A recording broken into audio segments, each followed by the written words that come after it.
In the last video, we talked about how simple the mechanism of letting go really is, allowing a feeling, not resisting it. But you may have noticed something when you actually tried it. It can feel like something is pulling you back. I keep forgetting. It doesn't seem to be working. It got too complicated. Sound familiar? Today we are talking about where that resistance actually comes from. According to Hawkins, that resistance is really the ego trying to protect itself. And here, the ego isn't some villain. Think of it more as the whole bundle of habits, programming, and identity patterns that have held us together for a long time. And here's the interesting part. When resistance increases, that usually doesn't mean we are going backward. It often means the opposite, that we are making progress. When the ego senses it's losing its grip, it plays its last cards. Thoughts like, this isn't working, this is too hard, or I forgot are exactly those last cards. Here's a nice paradox. When you notice resistance, trying to forcefully push through it just creates a new layer of resistance. The way through is to accept the resistance itself the same way. Let it be there too, without fighting it.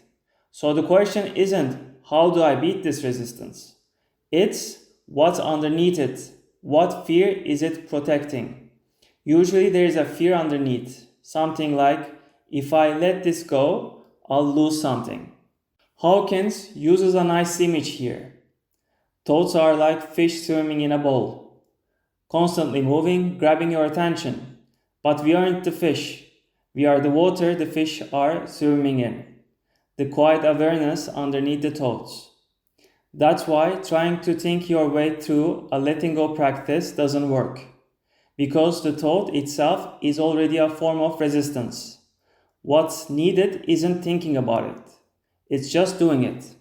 Here's an interesting detail. Most people only practice letting go when they feel bad and stop once they feel better. Hawkins actually suggests the opposite.